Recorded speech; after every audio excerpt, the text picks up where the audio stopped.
흰옷의 사람이 온다. 그는 여의도를 밟지 않은 발로 나라의 중심에 선다. 2023년 늦가을 강원도 깊은 산중암자에서 홀로 정진하던 한 도승이 갑자기 붓을 들었습니다.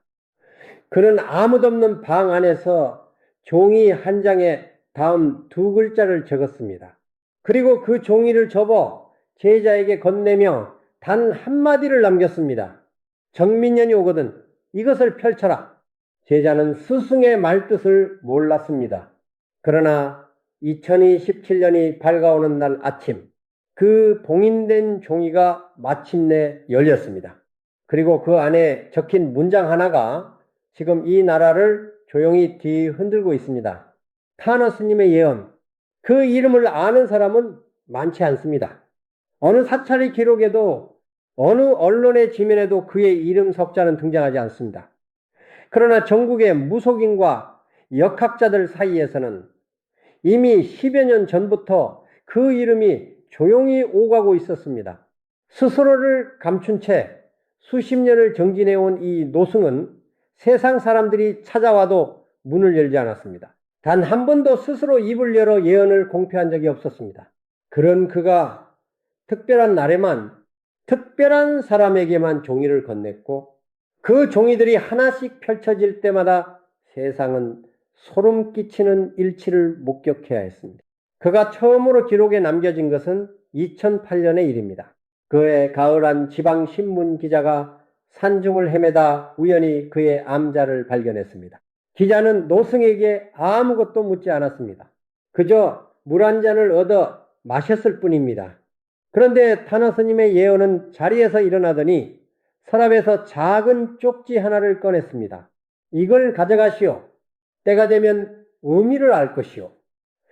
기자는 의아했지만 쪽지를 받아 지갑 속에 넣었습니다. 그 쪽지에는 이런 글이 적혀 있었습니다.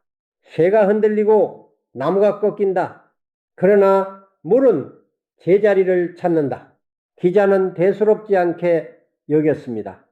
그로부터 불과 2달 뒤 세계 금융 위기가 한국 경제를 강타했고 대형 건설사들이 무너졌습니다. 그 기자는 훗날 이렇게 회고했습니다. 쪽지를 꺼내 들고 한참을 멍하니 앉아 있었습니다. 이것이 타너 스님의 예언의 시작이었습니다. 그가 맞춘 것은 금융위기 하나가 아니었습니다. 2010년 그는 또 하나의 종이를 남겼습니다. 당시 그 종이를 받은 사람은 강원도의 한 도예가였는데 노승은 그에게 이렇게 말했습니다. 바다 동쪽에서 불기둥이 솟는다. 땅이 갈라지고 물이 밀려온다. 그러나 더 무서운 것은 눈에 보이지 않는 불이다. 도예가는 그 말의 뜻을 오래도록 이해하지 못했습니다. 그러나 2011년 3월 동일본 대지진이 발생했고 쓰나미가 해안을 덮쳤으며 후쿠시마 원전이 폭발했습니다. 세상이 두려워한 것은 지진의 파괴력만이 아니었습니다. 눈에 보이지 않는 방사능은 그 보이지 않는 불이 되어 땅과 바다를 오염시키기 시작했습니다. 도예가는 그 종이를 꺼내 들고 하루 종일 울었다고 합니다. 그로부터 3년이 지난 2014년 타너 스님의 예언은 또다시 붓을 들었습니다. 이번에는 지인도 제자도 아닌 길을 잃고 산에서 헤매다 암자에 들어선 낯선 여행자에게 종이를 건넸습니다. 배가 뒤집힌다. 알게 잠긴다. 나라가 죄책감 속에 잠긴다. 그 여행자는 종이를 받은 지 열흘도 되지 않아 세월호 참사를 뉴스에서 보았습니다. 온 나라가 슬픔 속에 잠겼고 죄책감은 이후 몇 년 동안 이 사회를 덮었습니다. 여행자는 그 종이를 참아버리지 못하고 아직도 품 안에 가지고 있다고 합니다. 3번의 예언, 3번 모두 적중했습니다. 그러나 타너 스님의 예언은 단 한 번도 자신이 예언자라고 말하지 않았습니다. 그는 오히려 이렇게 말했습니다. 나는 아무것도 알지 못한다. 다만 고요히 앉아있다 보면 바람이 무언가를 두고 간다. 이 말이 더 소름 돋는 이유는 바로 그 고요함 속에서 나온 예언들이 너무도 정확했기 때문입니다. 그렇다면 그가 2023년 늦가을에 봉인한 22글자는 무엇이었을까요? 그 종이가 열린 지금 역학자들과 무속인들 사이에서는 그 해석을 두고 말들이 넘쳐나고 있습니다. 그리고 이 글은 그 예언의 조각들을 하나씩 펼쳐보려 합니다. 그 종이에는 이렇게 적혀 있었습니다. 휘노시 마당에 선다. 불씨는 밖에서 오지 않는다. 양이 제 길을 찾으면 남과 북이 눈을 맞춘다. 단 세 문장. 그러나 이 세 문장 안에는 2027년 대한민국의 운명이 압축되어 있다고 사람들은 말합니다. 도대체 흰옷은 누구인가? 밖에서 오지 않는 불씨는 무엇인가? 그리고 양이 제 길을 찾는다는 것은 정민년 붉은 양의 해를 뜻하는가? 사람들은 묻고 또 묻습니다. 타나스님의 예언은 이미 산중으로 사라지고 없습니다. 남은 것은 그 세 문장뿐입니다. 그런데 놀라운 것은 타나스님의 예언만이 이 시간을 예고한 것이 아니라는 점입니다. 타나스님의 예언은 생전에 이런 말을 남겼습니다. 한반도의 운은 두 번 꺾이고 세 번째, 다시 변한다. 그 마지막 변화의 시간이 을사에서 정미 사이에 있다. 을사는 2025년, 정미는 2027년입니다. 타너스님의 예언은 이 두 해 사이의 시간을 한반도가 반드시 통과해야 할 거대한 굴곡이라고 보았습니다. 그리고 그 굴곡의 끝에서 새로운 기운이 시작된다고 했습니다. 사람들은 2025년을 보며 타나스님의 예언을 떠올렸고 2027년을 바라보며 그 다음 문장을 기다리고 있습니다. 타너스님의 예언도 이 시간을 향해 입을 모았습니다. 타너스님의 예언은 2017년을 두고 이렇게 기록했습니다.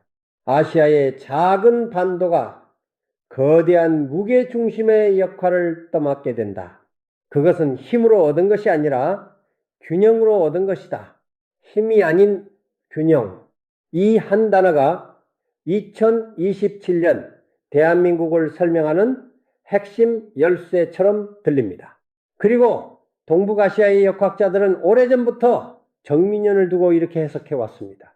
정은 불의 기운이 돼 따뜻한 불이고 미는 흙의 기운이 돼 온화하고 안정된 흙입니다. 맹렬하게 타오르는 불이 아니라 은은히 품어지는 불. 이 불이 흙과 만나면 혼돈이 아니라 정착이, 격동이 아니라 회복이 이루어진다고 합니다. 하늘이 2017년에 한반도에 배치한 기운은 그런 기운입니다. 그렇다면 타너스님의 예언이 말한 흰옷은 누구일까요? 그는 한 번도 이름을 말하지 않았습니다. 다만 이런 묘사를 덧붙였습니다. 그는 무대 위에서 자란 사람이 아니다. 무대 아래에서 일하던 사람이다. 그의 손에는 서류가 들려있고 그의 눈에는 무대가 아니라 사람이 보인다. 무대 위가 아닌 무대 아래. 정치의 중심이 아닌 현장.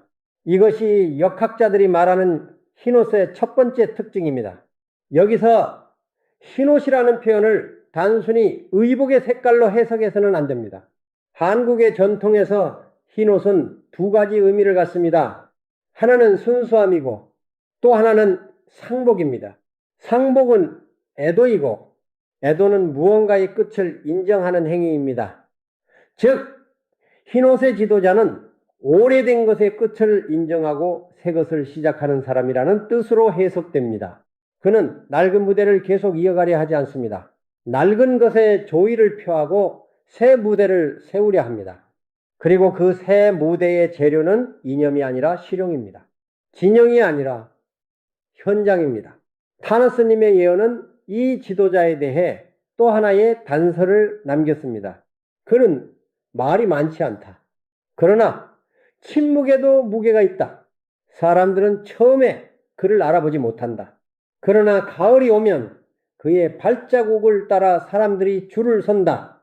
처음에 알아보지 못한다는 것. 그러나 가을이 되면 줄을 선다는 것. 이 예언은 2017년의 정치 일정과 묘하게 맞닿아 있습니다. 2017년은 대선의 해이며 봄이 지나고 여름을 거쳐 가을로 접어들 때 민심이 움직인다는 해석이 나오는 것입니다. 그런데 타너스님의 예언은 이 지도자에 대해 전혀 다른 각도에서 말한 적이 있습니다. 참된 인물은 이 땅에 통일이 올 때 출현한다. 즉, 그 지도자는 단순히 선거에서 이기는 사람이 아니라 분단의 역사 앞에서 새로운 문을 여는 사람이라는 것입니다. 통일을 이루는 것이 아니라 통일을 향한 길에 첫 돌을 놓는 사람. 그것이 흰옷의 조종자가 맡아야 할 역할입니다. 여기서 타노스님의 예언의 두 번째 문장으로 돌아가야 합니다. 불씨는 밖에서 오지 않는다. 이 말은 무엇을 뜻할까요? 역학자들은 이 문장을 두 가지로 해석합니다. 첫 번째는 2027년의 변화가 외부의 압력이나 강요에 의해 이루어지는 것이 아니라는 것입니다. 강대국의 명령도 국제 정세의 강요도 아닙니다. 이 땅의 사람들 스스로가 만들어내는 내부의 불씨. 그것이 2027년의 진짜 동력이라는 것입니다. 두 번째 해석은 더 무겁습니다. 불씨가 밖에서 오지 않 2025년의 혼란, 2016년의 공백, 그리고 그 사이에서 쌓이고 쌓인 국민의 에너지가 이미 불씨로 준비되어 있다는 것입니다. 그 불씨에 누가 마지막 바람을 불어넣느냐? 그것이 2017년의 핵심입니다. 일본 이야기를 해야 할 것 같습니다. 타노스님의 예언은 생전에 일본에 대한 예언을 여러 차례 남겼습니다. 그는 일본 열도의 상당 부분이 바닷속으로 가라앉는 날이 온다고 했습니다. 그 예언의 시간표를 두고 해석이 분분하지만 타노스님의 예언은 이 부분에 대해 전혀 다른 방향으로 접근했습니다. 그는 2017년에 일본에 대해 이렇게 말했습니다. 이웃 나라가 여름에 하늘에 꾸짖음을 받는다. 땅이 흔들리고 물이 넘친다.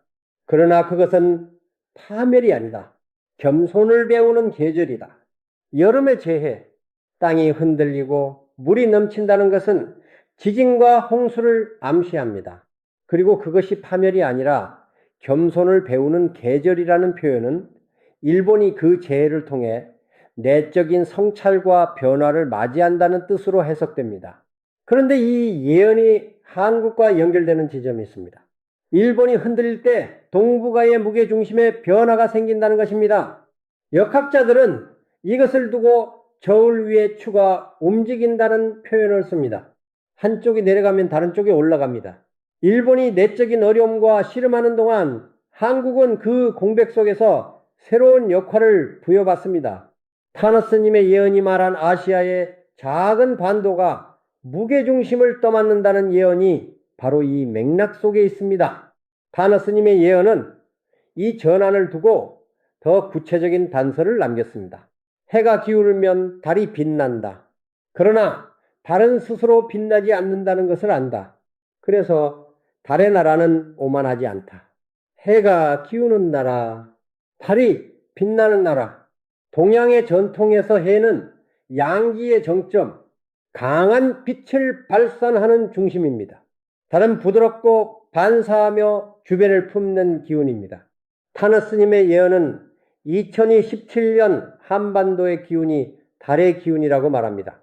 강하게 군림하는 것이 아니라 주변을 비추고 품는 역할, 그리고 그 달의 나라가 오만하지 않다는 것은 새로운 위치를 얻더라도 그것을 과시하거나 남용하지 않는다는 경고이기도 합니다. 이것은 희망인 동시에 조건입니다. 타노스님의 예언 중 가장 많은 사람들이 입에 올리는 부분은 세 번째 문장입니다. 양이 제 길을 찾으면 남과 북이 눈을 맞춘다. 정민년 붉은 양의 해, 양이 제 길을 찾는다는 것은 정민년이 본연의 기운을 제대로 발현한다는 뜻입니다. 그리고 그때 남과 북이 눈을 맞춥니다. 눈을 맞춘다는 것은 총구를 겨누는 것도 악수를 나누는 것도 아닙니다. 그것은 시선이 마주치는 것입니다. 오랜 세월 서로 다른 방향을 바라보던 두 개의 눈이 같은 것을 향하는 순간, 그 순간이 2027년에 온다고 타노스님의 예언은 말합니다. 그런데 이 예언을 뒷받침하는 또 다른 목소리가 있습니다. 타노스님의 예언은 한국에 대해 이런 말을 남겼습니다. 2025년부터 시작되는 북의 균열은 2026년에서 2027년 사이 본격적인 체제 재편의 흐름으로 이어질 것이다. 그 시점에 한국 내부가 얼마나 준비되어 있느냐가 관건이다. 준비? 이 단어가 핵심입니다. 예언은 결과를 보장하지 않습니다. 예언은 기회의 문이 열리는 시간을 알려줄 뿐입니다. 그 문을 통과할 준비가 된 사람이 있어야 비로소 예언이 현실이 됩니다. 그리고 타나스님의 예언이 말한 새로운 지도자는 이렇게 묘사됩니다. 그는 말이 많지 않다. 그러나 북쪽의 한 사람은 그에게 마음을 연다. 정치적으로 북을 대하는 것이 아니라 사람으로서 북의 내부를 이해하는 방식으로 접근하며 그 접근이 기존의 모든 외교 전략보다 훨씬 더 큰 파급력을 가진다. 말이 많지 않은 사람, 북쪽의 한 사람이 마음을 여는 사람, 타나스님의 예언이 말한 흰옷과 타나스님의 예언이 말한 새로운 지도자는 놀라울 만큼 같은 방향을 가리키고 있습니다. 이것이 단순한 우연일까요? 두 예언은 서로 다른 언어로 서로 다른 시대에 서로 다른 나라에서 나왔습니다. 그러나 그들이 가리킨 손가락은 같은 곳을 향하고 있습니다. 이제 2027년의 달력을 더 자세히 들여다봐야 합니다. 타너스님의 예언은 월별 단서도 남겼습니다. 직접적인 달을 말하지는 않았지만 계절로 흐름을 표현했습니다. 봄에는 씨앗이 보이지 않는다. 그러나 여름의 끝에서 싹이 올라오고 가을에는 이미 서 있다. 보이지 않는 봄. 2017년의 봄은 여전히 혼란스럽습니다. 선거를 앞두고 여러 이름들이 무대 위를 가득 채웁니다. 사람들은 누가 진짜인지 알 수 없어 피로합니다. 그런데 그 봄의 소음 속에 한 사람이 소리 없이 움직이고 있습니다. 그는 씨앗처럼 아직 땅 아래에 있습니다. 그러나 여름의 끝, 즉 대선의 막바지로 접어드는 8월이나 9월에 이르면 그 싹이 드디어 지면 위로 올라옵니다. 그리고 가을이 오면 그는 이미 서 있습니다. 자리를 잡고 사람들의 시선을 받고 있습니다. 타너스님의 예언이 다시 떠오릅니다. 동북의 바람은 북에서 불지 않는다. 남의 기운이 북을 흔든다. 이 말은 단순히 지리적 방향이 아닙니다. 이 땅에서 먼저 변화가 일어나고 그 변화의 기운이 북을 흔든다는 뜻입니다. 남한의 내부 변화, 새로운 지도자의 등장, 그것이 북의 내부를 움직이는 촉매가 된다는 것입니다. 남이 먼저 바뀌어야 북이 눈을 맞춘다. 타너스님의 예언의 세 번째 문장과 정확히 같은 맥락입니다. 그렇다면 2017년 하반기는 어떤 모습일까요? 타너스님의 예언은 이 시기를 두고 가장 많은 단서를 남겼습니다. 그는 어느 날 제자에게 그림을 하나 그려주었다고 합니다. 두 개의 산봉우리 사이로 좁은 길이 나 있고 그 길 위에 작은 점 하나가 서 있습니다. 타너스님의 예언은 그 그림을 가리키며 말했습니다. 두 산 사이의 길은 항상 있었다. 다만 아무도 그 길을 걸으려 하지 않았다. 그런데 이 사람은 걷는다. 두 산이 처음에는 놀라서 굴러올 것처럼 보인다. 그러나 길이 만들어지면 두 산도 결국 가만히 있는다. 두 산, 이것은 이념의 두 극단일 수도 있고 남과 북의 두 체제일 수도 있습니다. 그 사이 길은 항상 있었지만 아무도 걷지 않은 길, 그리고 흰옷의 사람이 그 길을 걷기 시작합니다.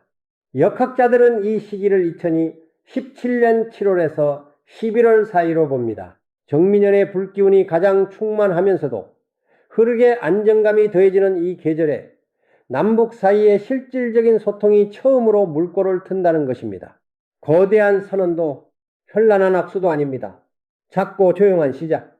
그러나 그 시작이 수십 년의 벽에 처음으로 난 금입니다. 타너스님의 예언은 이것을 두고 말했습니다. 강물은 소리 없이 바위를 뚫는다. 처음 뚫릴 때 바위는 아프지 않다. 그러나 이미 뚫린 것이다. 이 예언이 단순한 낙관론이 아닌 이유가 있습니다. 타너스님의 예언은 조건을 달았습니다. 그는 봉인된 종이 외에도 여러 날을 두고 제자들에게 경고를 남겼습니다. 양이 제기를 찾지 못하면 두 개의 돌이 부딪힌다. 불씨가 안에서 불이 아니라 연기가 된다. 길을 찾지 못한 양, 즉 정민년이 본연의 기운을 발현하지 못할 때 이야기입니다. 연기는 불이 아닙니다. 빛도 없고 온기도 없습니다. 다만 눈이 따갑고 숨이 막힐 뿐입니다. 이 경고는 2017년이 반드시 희망으로 귀결된다는 보장이 아님을 말합니다. 흰옷의 사람이 등장하더라도 그 사람이 진짜인지 가짜인지 가려내는 것은 국민의 눈입니다. 두 산이 길을 내주더라도 그 길을 실제로 걷는 것은 이 땅의 사람들입니다. 타나스님의 예언이 또 한 번 겹칩니다. 대우는 모든 것을 주는 것이 아니다. 감당할 자에게만 열린다. 2017년이 대운의 해라면 그 운을 감당할 준비가 된 국민이 있어야 한다는 것입니다. 예언은 시험지가 아닙니다. 예언은 거울입니다. 우리가 무엇을 보고 싶은지가 아니라 우리가 어떤 모습인지를 비춰주는 거울. 그렇다면 타너스님의 예언이 말한 흰옷의 조정자는 어떤 방식으로 이 땅에 나타날까요? 그는 여의도에서 오래 일한 사람이 아닙니다. 그렇다고 완전한 아웃사이더도 아닙니다. 타너스님의 예언은 말했습니다. 그는 안과 박 사이의 사람이다. 안을 알 내 안에 물들지 않은 사람이다. 안을 안다는 것은 정치의 현실을 이해한다는 것입니다. 그러나 안에 물들지 않았다는 것은 그 현실에 타협하거나 오염되지 않았다는 것입니다. 이것은 경험과 순수함을 동시에 갖춘 사람을 가리킵니다. 어쩌면 그것이 가장 희귀한 조합일지도 모릅니다. 오래 정치를 하면은 현실을 알지만 물들게 되고, 처음 정치에 들어온 사람은 물들지 않았지만 현실을 모릅니다. 그 사이 어딘가에 흰옷이 서 있습니다. 정민년의 역학적 의미로 다시 돌아가 봅니다. 불의 기운 정과 흙의 기운 미가 만나는 해. 역학자들은 이 조합이 갈등이 완화되고 갈라졌던 관계가 회복되는 흐름을 만든다고 합니다. 관계 회복, 이것은 단지 인간 사이의 관계만을 말하는 것이 아닙니다. 찢어진 나라 안의 관계, 진영과 진영 사이의 관계, 그리고 가장 오래된 상처, 남과 북의 관계, 모든 관계가 이해의 기운 속에서 조금씩 녹아내릴 가능성을 품고 있습니다. 그러나 기운이 가능성일 뿐이라는 것을 잊어서는 안 됩니다. 가능성은 선택입니다. 이제 타너스님의 예언이 남긴 가장 마지막 말을 들어야 합니다. 그가 암자를 떠나기 전날 밤 제자 중 한 명이 그에게 물었습니다. 스님, 2017년이 되면 이 나라는 정말 좋아질까요? 타너스님의 예언은 오래 침묵하다가 이렇게 말했습니다. 좋아지는 나라가 어디 있느냐? 다만 스스로 좋아지려는 나라가 있을 뿐이다. 스스로 좋아지려는 나라. 이것이 타너스님의 예언이 남긴 예언의 진짜 핵심입니다. 흰옷의 지도자도, 남북의 눈맞춤도, 동북아 무게중심의 이동도 모두 이 한 문장에 달려 있습니다. 스스로 좋아지려는 의지, 국민 한 사람 한 사람이 그 의지를 가질 때 예언은 현실이 됩니다. 제자는 다시 물었습니다. 그렇다면 우리는 무엇을 해야 할까요? 타너스님의 예언은 자리에서 일어나며 짧게 대답했습니다. 눈을 맞춰라. 거울이 아닌 창문으로 이 말의 의미를 곱씹어 봅니다. 거울은 자신을 비추는 것입니다. 자신의 진영, 자신의 이념, 자신의 집단, 거울 앞에 서면 자신밖에 보이지 않습니다. 그러나 창문은 밖을 향합니다. 나와 다른 사람, 나와 다른 생각, 나와 다른 역사. 창문으로 눈을 맞춘다는 것은 나를 내려놓고 상대를 본다는 것입니다. 그것이 2017년 대한민국에 가장 필요한 것이라고 타너스님의 예언은 말했습니다. 이 예언은 여기서 끝나지 않습니다. 타너스님의 예언이 남긴 종이를 받아 열었던 제자는 이후 스승의 또 다른 말들을 조금씩 기록해 왔습니다. 그 기록 중에 이런 말이 있습니다. 이 나라가 가장 빛날 때는 칼을 든 순간이 아니었다. 노래를 부를 때였다. 그림을 그릴 때였다. 이야기를 만들 때였다. 칼이 아닌 노래. 이것은 한류라고 불리는 이 나라의 문화적 힘을 암시하는 것일 수도 있습니다. 2017년에 한반도가 세계의 무게 중심이 된다면 그것은 군사력이나 경제력 때문이 아니라 이야기의 힘 때문이라는 것입니다. 이 땅의 사람들이 만들어내는 이야기들이 세계 사람들의 마음을 열고 그 열린 마음들이 한반도를 향하게 된다는 것입니다.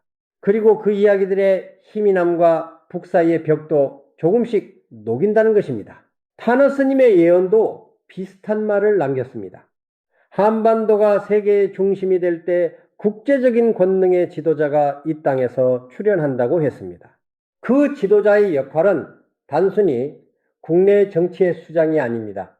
그는 이 땅을 통해 세계가 바라보는 새로운 질서의 첫 문장을 쓰는 사람입니다. 그 문장의 첫 단어가 무엇인지 타너스님의 예언은 말하지 않았습니다. 그것은 우리가 써야 하는 부분이기 때문입니다. 역학자들이 조용히 나누는 말이 있습니다. 1905년을 산 년에 우리는 주권을 잃었다. 그 상실은 120년의 상흔으로 남아있다. 그런데 2025년 을사년부터 2027년 정민년까지의 3년은 그 120년의 상처가 비로소 아물기 시작하는 시간이다. 상처가 아문다는 것은 흔적이 사라진다는 것이 아닙니다. 흔적은 남아있되 더 이상 피를 흘리지 않는다는 것입니다. 그 흔적이 우리가 다시는 그런 선택을 하지 않도록 기억하게 해주는 증거가 된다는 것입니다. 120년 그리고 그 끝에 서 있는 2027년 타너스님의 예언의 22글자 중 마지막 5글자를 이제 들여다볼 시간입니다. 종이의 맨 끝에는 이렇게 적혀 있었습니다. 물이 제자리를 찾는다. 처음 시작된 이야기로 돌아왔습니다. 2008년 금융위기 직전 타너스님의 예언이 기자에게 건넨 쪽지의 마지막 문장이 바로 이것이었습니다. 새가 흔들리고 나무가 꺾인다. 그러나 물은 제자리를 찾는다. 그리고 20년이 흐른 뒤 같은 문장이 다시 봉인된 종이의 끝에 나타났습니다. 물은 어떤 곳에 갇혀도 결국 낮은 곳을 찾아 흐릅니다. 막혀도 결국 길을 냅니다. 부드럽지만 아무것도 그 흐름을 영원히 막을 수는 없습니다. 타너스님의 예언은 2027년에 대한민국을 그 물로 보았습니다. 수십 년의 분단, 이념의 장벽, 진영의 대립, 그 모든 것이 물의 흐름을 가로막고 있었습니다. 그러나 물은 흘렀습니다. 지하로, 옆으로, 위로 스며가며 흘렀습니다. 그리고 2027년 물이 드디어 제자리를 찾기 시작한다고 타너스님의 예언은 말합니다. 제자리란 어디일까요? 분단 이전의 자리가 아닙니다. 돌아갈 수 없는 과거의 회기가 아닙니다. 이 땅의 사람들이 함께 만들어가는 새로운 자리. 아직 이름도 없고 형태도 없지만 그것이 제자리입니다. 그리고 그 자리를 향해 흰옷의 사람이 걷기 시작합니다. 타너스님의 예언은 암자를 떠나는 날 아침 마지막으로 하늘을 바라보았다고 합니다. 제자가 어디로 가시냐고 물었을 때 그는 이렇게만 말했습니다. 내가 할 말은 다 했다. 이제 사람이 들을 것이다. 그리고 떠났습니다. 그가 어디로 갔는지는 아무도 모릅니다. 산 너머로 걸어간 그의 뒷모습만 남아있을 뿐입니다. 예언은 항상 이렇게 끝납니다. 예언자가 말을 마치고 사라지면 남은 것은 그 말을 들은 사람들의 몫입니다. 그들이 예언을 어떻게 받아들이느냐에 따라 그 말은 현실이 되기도 하고 잊혀지기도 합니다. 지금 이 순간 당신은 타너스님의 예언을 들었습니다. 흰옷이 마당에 선다. 불씨는 밖에서 오지 않는다. 양이 제 길을 찾으면 남과 북이 눈을 맞춘다. 물이 제자리를 찾는다. 이 예언 앞에서 당신은 무엇을 느꼈습니까? 그 느낌이 이미 물이 제자리를 찾아 흐르기 시작한 증거일지도 모릅니다. 2017년 정민년 붉은 양의 해. 그 해는 이미 오고 있습니다. 아니, 어쩌면 이미 와 있습니다. 다만 우리가 아직 그것을 알아보지 못하고 있을 뿐입니다. 타너스님의 예언이 말한 것처럼 가을이 오면 그 발자국을 따라 사람들이 줄을 서게 될 것입니다. 그때 우리는 비로소 봄부터 이미 시작되어 있었음을 깨닫게 될 것입니다. 예언은 답을 주지 않습니다. 예언은 질문을 남깁니다. 타너스님의 예언이 남긴 가장 큰 질문은 이것입니다. 당신은 창문으로 눈을 맞출 준비가 되었습니까?